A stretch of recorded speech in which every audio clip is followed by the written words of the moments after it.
Okay, day two on the obvious pasuk. Okay, on 14:5. Quick review.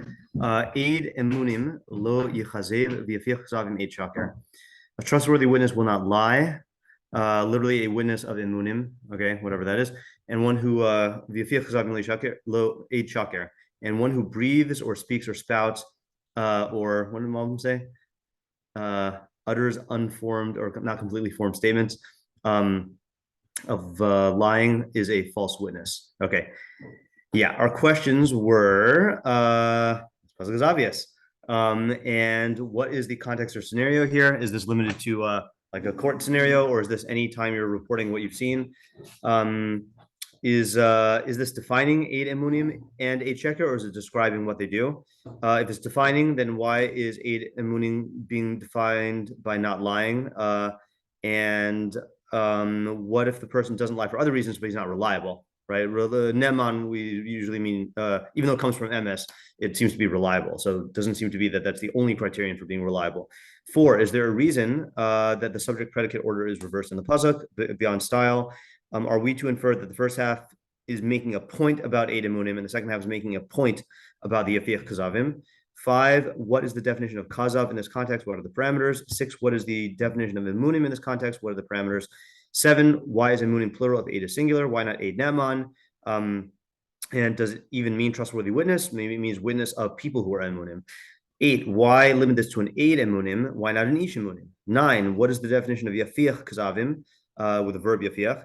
10, however you interpret yafiach kazavim, it seems to be referring to a multiple instance deal here. So why is that level of repeated offense necessary for this association to aid sheker?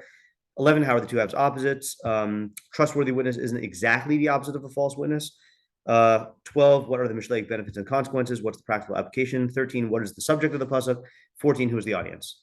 Okay, so we had a couple approaches. We had a cluster of approaches centering around the fact that you have to judge the testimony based on the character of the person. Don't be duped by the specific instance of testifying to the point where you're ignoring the character. So if it's someone who has a track record of telling the truth, even if the lie seems incredible or like you have other reasons to suspect it, you should rely on your your knowledge of what this person usually does.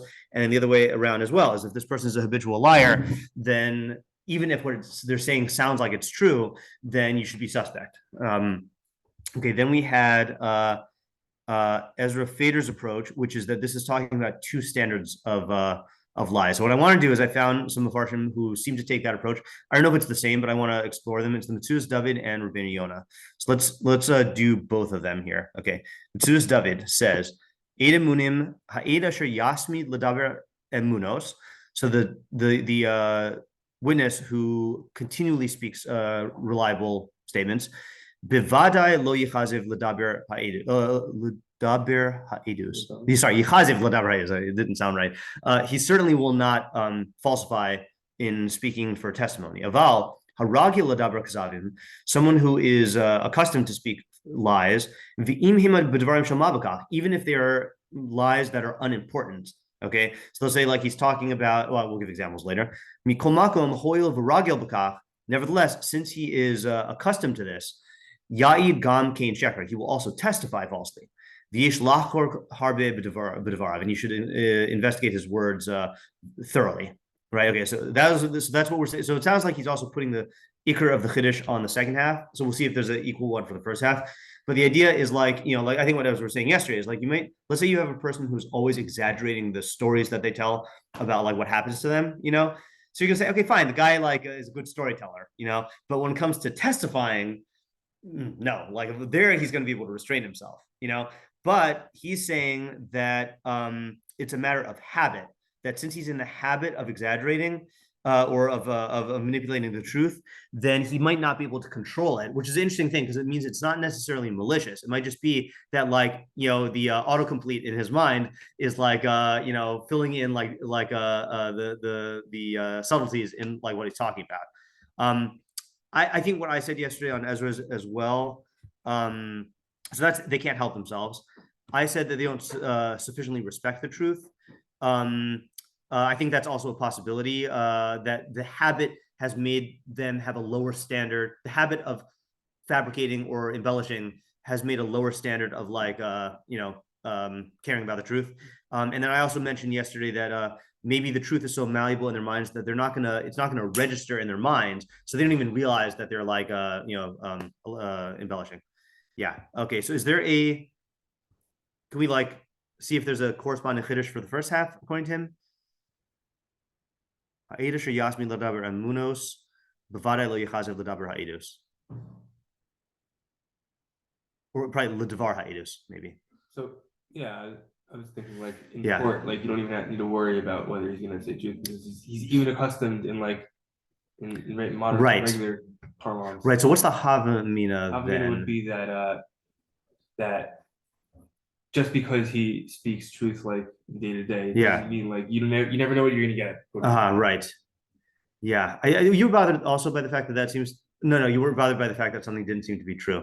To me, I feel like there's a more powerful havamina in the second half than the first half, and I have no problem with what you're saying. Yeah, Ezra? Also, the first half, it seems like it's saying the opposite because it's saying an Ada Mudim will not lie. Right. Not a liar will not someone who doesn't lie will be an Ada Mudim. Right. Well, I mean, I see to me it fits in an Ada Munim, someone who has always speaks the truth. You can guarantee he won't lie even in court. Oh, you're saying because of the aid. You're saying because you're right. Yeah, that's a good point. So I guess he is flipping it, right? Someone who is I keep on forgetting the word. I think he's reading it as I was gonna say he's reading it as each emunim will not lie when he's an aid. Right. Yeah. So it sounds like what he's doing is he's saying no, you're right. Yeah, it's not the smoothest reading. What are you gonna say, Sean? Yeah, it seems like he's saying an aid, which is a person, an aid who is emunim. Yeah. Emunim is describing not the aid, but the person. Right. So I see what you're saying. Meaning the chiddush is about what kind of witness is this guy going to be? Yeah, an aid who is a person who is emunim will not lie. Is the person. Yeah. Right. Yeah. Yeah. It is not the smoothest, but it does fit. Yeah. All right. Let's do Rבינו Yona now. And I'm going to. Though that you can have someone who's testifying for his first time ever. Yeah, that's true. Right. How can we rely on this guy, to testify for the first time? Right. Yeah, maybe the pressures, there's also there are lies of commission and lies of omission, right? Meaning that maybe the suspicion is not that he's going to like willfully add false material, but that he's not going to faithfully report all the truth that he needs to, and we're saying no, the guy who's like who always speaks truthfully, cares about the truth enough, and has habituated himself to convey the full truth, and nothing but the truth, but the full truth, and he'll you can rely on him for that. Okay, Rבינו Yona says so I still think this is kind of in line with what Ezra Fader's saying, slight difference. Because he's known and has a chazaka, that he is exact with he's precise with his edus.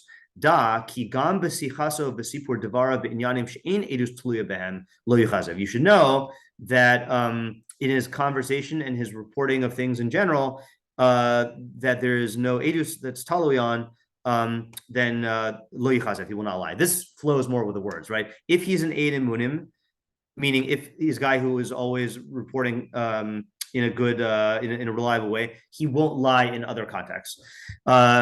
Ki ilu lamad lashono ledaber sheker lo nimlat mihi kashel ba'achas mina pa'amim hosif be'eduso alma sheyeda v'shama o ligra. Okay, so that's like what I was saying, that if he has trained his tongue to speak falsely, he will not be able to escape stumbling in one instance by adding to his edus on what he knows or what he has heard or taking away, right? He's not going to be able to, he's going to stumble. He's not going to be able to help himself, or he's not going to be able to be aware of it. The one who spouts lies is a false witness. Misha ana sheker be'achiv, someone who testifies falsely about his brother. Okay, that's just using the lashon pasuk. Kol sichasav b'sipur devarav tachzik kakazav. All of his conversation and reports become suspect of lies. That's what you're saying, right? Yeah. Ki hergel hakazav b'sichaso garam lo lihios edus hasheker kala beinav, because the habit of lying in his conversation will cause him garam lo lios edus hasheker kalebinav, has caused false testimony to be insignificant in his eyes. He's not going to view it as something that is like he's not going to regard it as being important. That's why I use the word yafiach, which is like regular conversation. Just breathing a breath out of his lips, right? Just easy conversation. Okay, now we got a bonus. Okay, he explains that other pasuk that I mentioned from chapter 12. Yafiach emuna yagid tzedek. One who breathes reliability or breathes truth will declare righteously. פירוש, מי שכל שיחת סיפור דבריו אמונה, someone who all of his conversation is reliable, יסבר לך כי יגיד צדק בעדותו על חברו. You could be sure that he will declare righteous testimony about his fellow. That's like the Metzudas David on our pasuk. ולא תתהו השנאה או אהבת השוחד. So this is the chiddush now.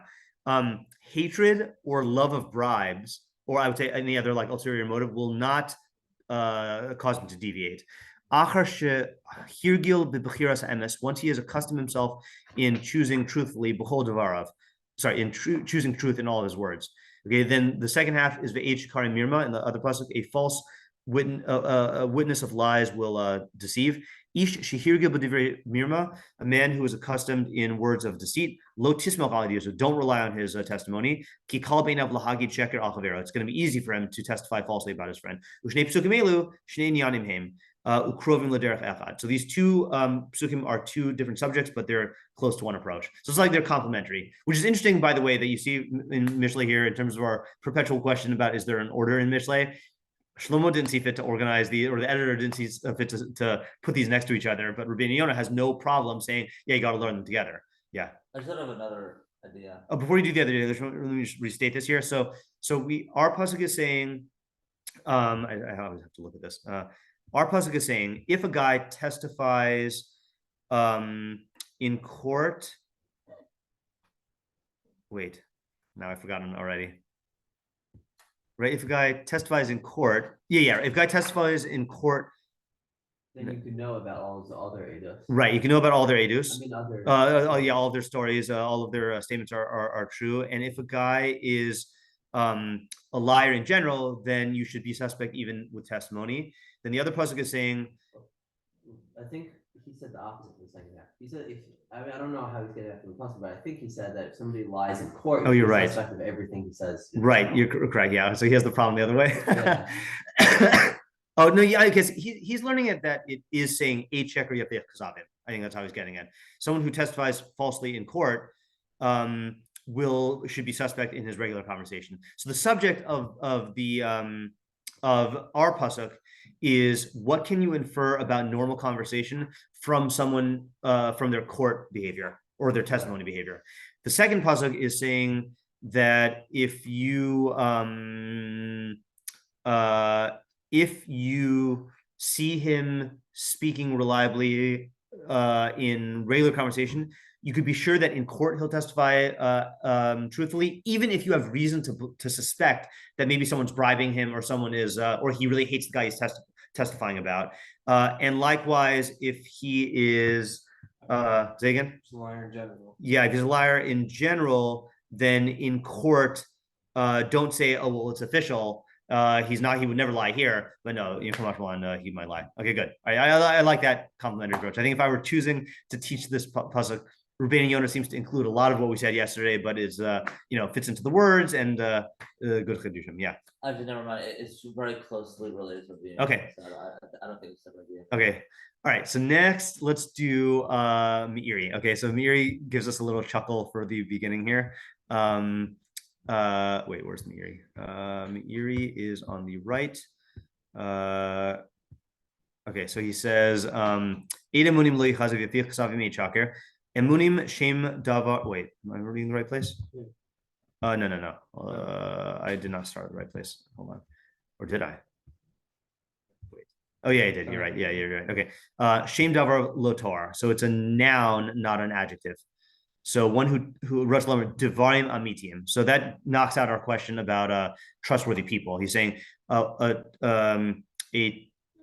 witness, someone who testifies true statements. Como ms Emuna Amen. Pasuk in Yeshayahu, we all know. All right. Yafiach is Pirish Yadaber. That just means to speak. Vanigla Devarim Pshutim. The external meaning is obvious. Ein behem tzorach bir. We don't need to explain it. And then he explains it. Okay. Amar shaha'ed ha'amiti. The true aid. Lo yichazev b'shum davar. He will not lie about anything. Hasheker yarbe b'kazavim ribui gadol. Okay, now I think this is a chiddush. Okay, he says the aid checker will be marbe in kazavim in great quantity. So what's the chiddush here?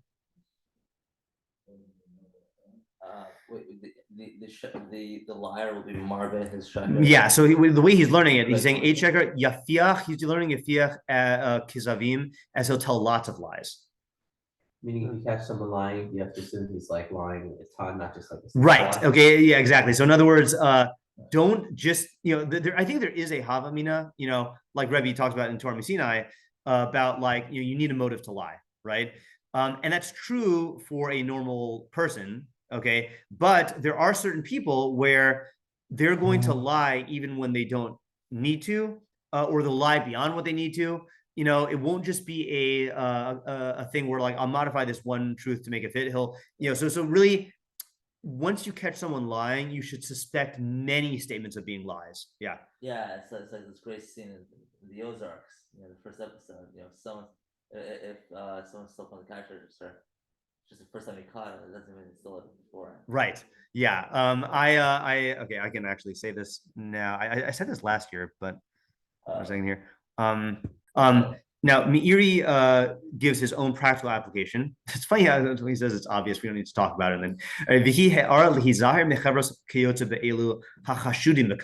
you should be careful about not becoming friends or associates with people who are suspected of this. Don't talk in front of them. Okay, so that's a very interesting practical advice, very targeted. I don't know if he's getting that from our pasuk or that's just his own thing, but like you're endangering yourself if you give them any ammo to work with, and obviously they could just lie about you in general. But I think that that's a good piece of advice. How are you endangering yourself? Because if you start speaking in front of them, so let me just refresh this thing here. Edus here, I think he is not meaning in a court case, right? He hasn't said anything to indicate that it's a court case. It means someone saying, "Oh, I heard so-and-so say such and such," right? So if you are talking, let's say you're talking about something innocent about someone that is a mutual friend, this person can't be relied upon. This guy, this checker, can't be relied upon to report accurately, and he might take your words and twist them and and use them in ways that aren't accurate. So you should be careful about that. Yeah, Isaac. This might be what he's saying. Might be like different but related. But I think there's a phenomenon of people who, because they're so accustomed to lying, then the way that they relate to truth is like the way it relates to their speech is what they say is what's true, kind of like. And so truth is not correspondence with reality; it's correspondence with me. Yeah, and so then they'll say whatever lines up best with what they want. Yeah, that has some passing correlation with the truth. Right. And then it becomes a very tangled web of lies. Because they're not like it's not like they're crafting a lie for this particular purpose. They'll just slant something. It's not the way that something happened because it lines up better it works out better for them. Things like that. Yeah. Okay, so I want to actually, you gave me an excuse to segue into something I wanted to segue into, which I didn't know exactly how I would put this in here. So I'm rereading the best novel, East of Eden, and there's a character named Kathy, and Steinbeck has a really good description of. So she starts off when she's a kid. So in one of his first paragraphs about her, he talks about how she lies, and I think this is just a good description of a certain method of a liar. So he says, Kathy's lies were never innocent. Their purpose was to escape punishment or work or responsibility, and they were used for profit. Most liars are tripped up either because they forget what they have told, or because the lie is suddenly faced with an incontrovertible truth. But Kathy did not forget her lies, and she developed the most effective method of lying. She stayed close enough to the truth so that one could never be sure. She knew two other methods also, either to interlard her lies with truth or to tell a truth as though it were a lie. If one is accused of a lie and it turns out to be the truth, there is a backlog that will last a long time and protect a number of untruths. I just thought that was really, really well stated there. But the reason why I'm bringing this in is because I think that that there are two types of habitual liars. Okay, there are two types of frequent liars. There are the habitual liars who just can't control themselves and they lie a lot. And then there are the more sophisticated liars. Like, for example, my dad, when he was working as a psychiatrist in the prison system, worked with sociopaths. Sociopaths are not just lacking control about lying, and they're also not just telling targeted lies. They're utilizing lies as a weapon in their arsenal that is being wielded with a greater strategy about how they interact with people in general, not just this particular interaction, and so I think there's what Isaac was describing. I'm not saying that what Isaac was describing a sociopath, but there is there are liars where there is there's a more core relationship between sheker and the whole personality that is not just being implemented for specific purposes, and it's not just that they can't control themselves and they'll lie without realizing it. It's I don't know exactly how to say it, but it's the lie is baked into the architecture of their entire personality. And I thought that, I'm not saying that what Steinbeck was writing about was what Isaac's talking about, but I wanted to give an example of it's a much more sophisticated use of lying. Yeah, Isaac? I'm gonna look at the email while you're talking. Yeah. Yeah, and I'll just add also that I think the person who I was describing isn't even necessarily aware that they are lying.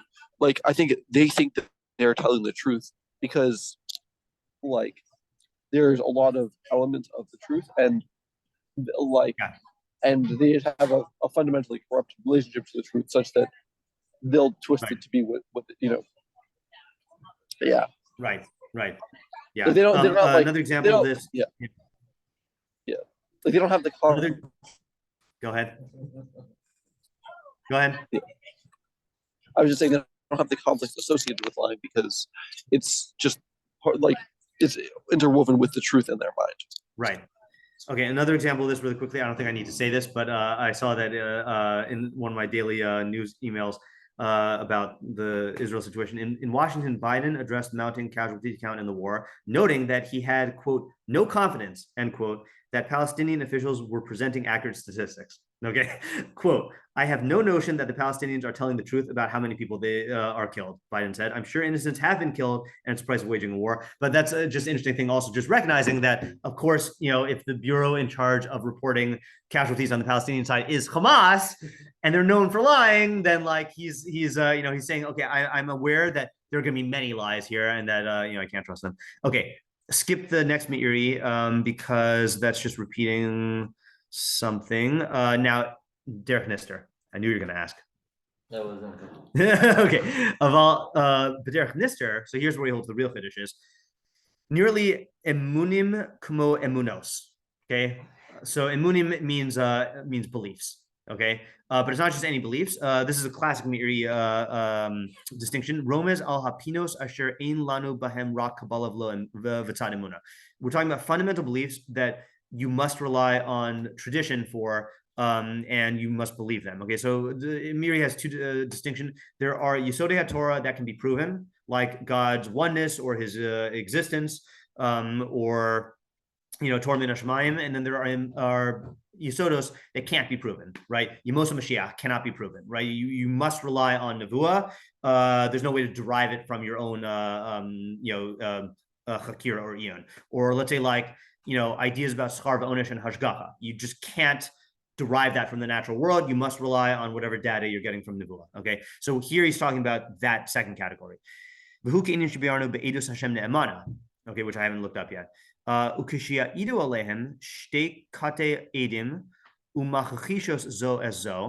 when two groups of these Adim testify and they contradict each other. Now I got really excited because I thought he was talking about within the Masorah. If you have, let's say, the Rambam saying Olam Haba is this and the Ramban saying it's that, but the footnote guy says Chachmei Yisrael mul hamiznagdim. So it's talking about the Chachmei Yisrael against people who oppose us, which I think actually makes more sense with what he's about to say. So in other words, you have let's say like a secular philosopher testifying one thing, and you have our Masorah testifying something else. So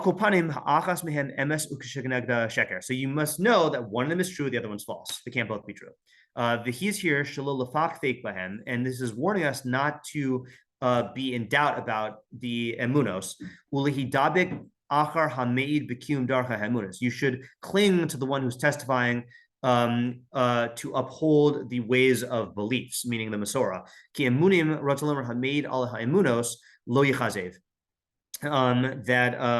That the emunim, meaning to say that someone who testifies about emunos lo yichazev, will not lie. Hameid alehem b'shikrus or shkaros, yafich kazavim, and one who testifies about them with falsehoods will spout lies. Ve'in roy lahamin behem, and it's not fit to believe in them. Now I don't quite get that last part. Hameid alehem. I'm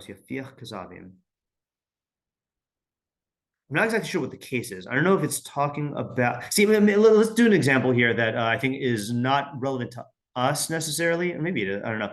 In most of history, you had a machlokas about chidush ha'olam, about whether the universe was eternal or whether it was created, right? And there was no way to prove it, right? The Rambam says this, and Aristotle says this. That like there's no way to back then there was no way to prove definitively whether the universe was created or not, and so the Rambam made arguments in the Moreh Nevuchim that showed that our Kabbalah was more reliable, or was a better argument, and Aristotle did the same. So I think he's talking about a case like that where like you have something that can't be proven. Who do you rely on?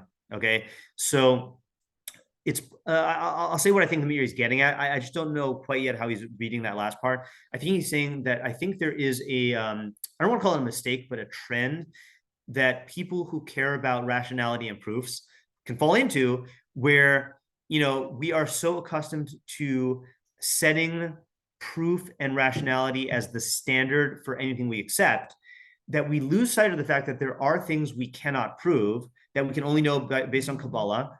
And the fact that we don't have that standard met by those beliefs makes us attach less conviction to it, But the rational thing to do is to say, yeah, there are certain things that we only know because of Nevuah, and we have to accept the standard of testimony in those areas, even though they don't meet our usual standard. And yeah, it's nice if you could write a Moreh Nevuchim and support it with logic and rationality, but that shouldn't cause your conviction to waver if someone challenges it, and you have to appreciate, I'm sure there are areas in our lives, in our present understanding of science and philosophy, where it's equal to what the Rambam, what the Rambam was combating, but it feels bad as someone who values rationality to be like, I'm just relying on Nevuah, and I can't argue against all of your rational arguments, Mr. Secular Philosopher, but that is what we have to be able, rationality itself dictates that we do that.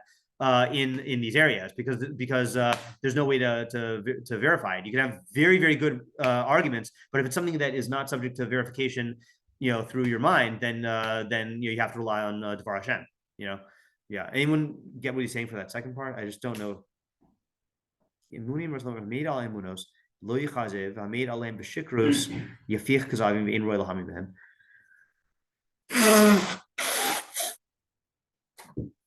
Although that point is relevant today because now many scientists have gone back to believing in the eternal universe. Right. Just in a different form, right? Multiverse, yeah, or multi-apparatus. Balancing universes or whatever. Yeah. Okay. I also, because I was concerned that we would not get. Actually, sorry. I have a few more. Sadigon. Okay, which you don't have his Pirush, you just have his translation. His translation, which we read yesterday, was Ha'ed HaNeman, the trustworthy witness, Humi She'eno Meshaker, is someone who does not lie. V'hamadaber Ksavim, and one who speaks lies, who a sheker, is a false witness. Okay, let's see what his Pirush says though. Inyano Shahmadaber B'divrei Sheker, Choshev She'ena Nichteves Lo Edus Sheker.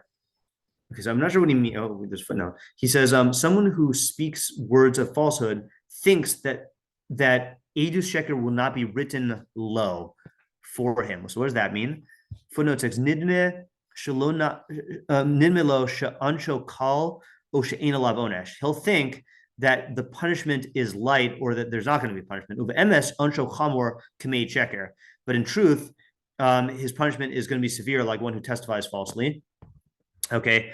V'hi kach nichtevas alav, and it will be written upon him. Kivin she'hashomim choshvim oso le'emes, because the listeners think that he is speaking truthfully. Yeah. So I don't know why he's using the lashon of ksiva, but I think what he's saying here is that someone who just speaks falsely, not in the context of the actual aid. People recognize that if you commit perjury, that's very severe. Okay. But they don't think of testifying falsely in speech in the same way, right? But I saw this morning or yesterday that someone said that like a friend of theirs shared, on social media some report about Israelis committing a genocide or whatever, and this person confronted their friend and said, like, I think it was a non-Jewish friend, confronted the non-Jewish friend and said, do you have verification for that? And the person said no. And then, the Jewish person said, you might think that you're just promoting awareness about something, but like, meanwhile, I don't know how many of you saw the Cooper Union thing that was shared, yesterday, but like, this could lead to actual violence against innocent people, or not just here, but let's say in Europe. What was it, in Tunis? Then like a synagogue was like was it torched, or now I'm committing this? Yeah, no, but like there's actual acts of violence that are perpetuated by people who, like, the person who shares on social media a report, is not just casually saying stuff. It could be equal in the onesh and the consequence to false testimony in a court of law, where like you're triggering actual real world consequences. And that's why, like, I am very hesitant to share positive reports unless it's from an official source, even like the stuff that supports our side, because people can make stuff up to support us, thinking that they're doing good as well. And you can't endanger your own credibility. You shouldn't endanger your own credibility. So I don't know. That's what I'm getting here. I don't know why he uses the lashon nichteves lo, but I'm relying on the footnote. Okay, next is the gra. We don't usually learn, but I think he has a good shot here. Eid imunim lo yichazev kazav hu she'enu makayim devarav. So kazav is one who does not substantiate his words. Okay, I think I know what he's saying. Kamosha kazam lamala. Oh, I forgot to look that up.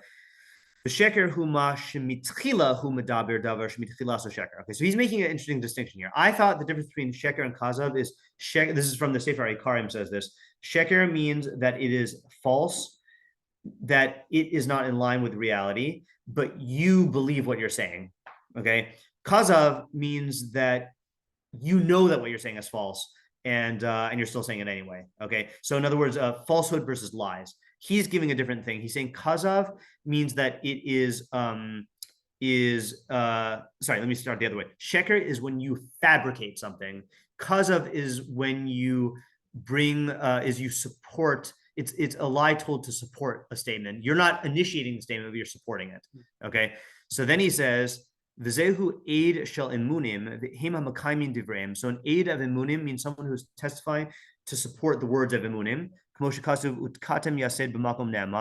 another pasuk in Yeshayahu we all know. Someone who does not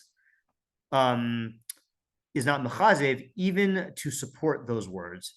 Someone whose intent is to not support. Okay,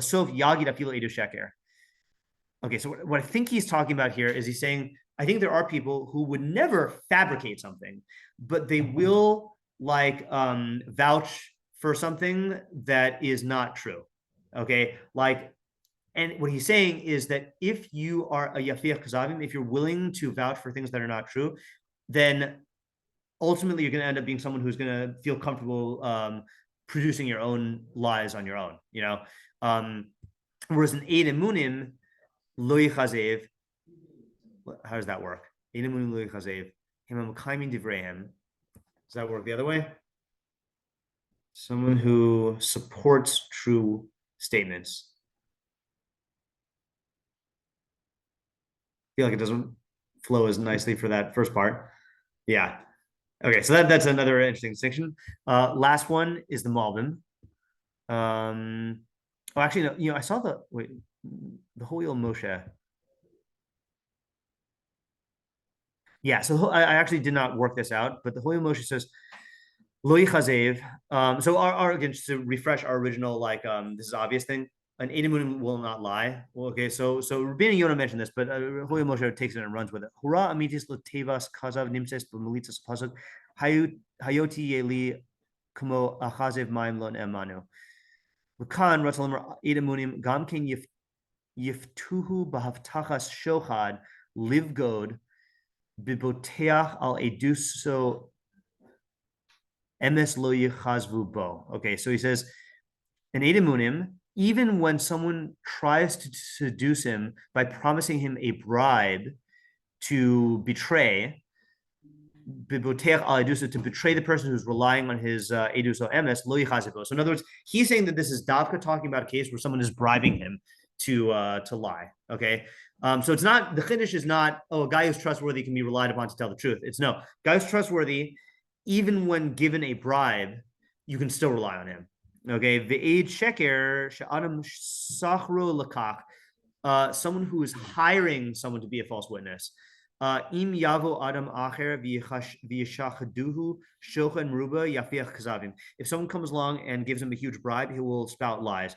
Yihi muchan benikle ledabram. He'll be ready to easily say lies. Kamosha davar kal shadavar kalhu lafiach ha'avir min hapeh. Just like it's easy to breathe. So I thought it was a good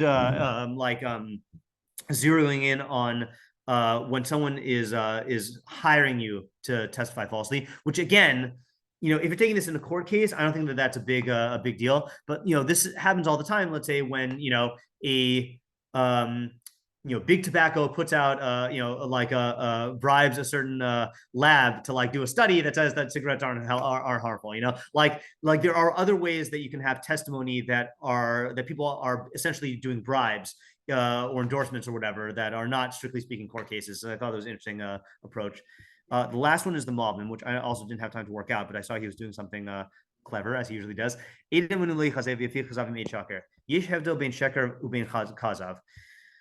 So the difference is hasheker hu hasheker hagalui techef. Some sheker is an open lie.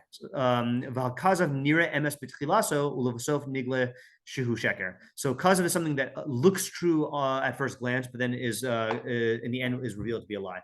Shekazav hu davar haposek ve'ino miskayim. Kazav means it's something that is interrupted or stopped and doesn't last. So there's a term mayim kazav means waters that cease. Okay, so kazav here means that it starts going and then it gets cut off. An 8 checker will need to breathe lies. Ki lo yagi davar she'hasheker galui lakol. He's not going to say something that the falsehood is evident to everybody. He needs to tell kazav. Shiomar davar shelo yakir shikaro, to say something that it's not going to be so evident that he's lying. The achkach yukar shaya sheker zenikra kazav, and afterwards it will be found out that it's a lie. So I found, for example, the another Hamas examples that this picture of them and said photo of the damage that the Gaza hospital bombing did, and it has this Palestinian guy clutching this like child, and their bodies strewn all over the place. Now it was found out that the rocket landed in a parking lot, right? But by the time the pictures go around, then it's gonna be people are gonna be already gonna be taken in by the lie. So it's it is obvious, but not at first glance. Shehahafach ba al hadibur habilti shalim kilo yukar lahashlim diburo she'ino yukar shkaro. So the guy is not completing his statement, because if he completed it, then it would sound then the lie would be found out. This is like someone who will say things that make people be suspicious, but they won't even make distinct claims that can be checked out. They'll just rouse suspicion with their lies. They'll just utter deceptions that are not complete. Okay, then he goes into a allegory, which I haven't read yet. But can we just figure out here what's the pshat according to him for this? That Edamun lo yichazev, So a true witness will not make half claims that are only going to be discernible at a future time, whereas a yafiach kazavim, someone who spouts, like partial lies, is a check error. Yeah, I know what's the chiddush going to him. I think the distinction is very clear, but I'm not sure how he's reading the pasuk.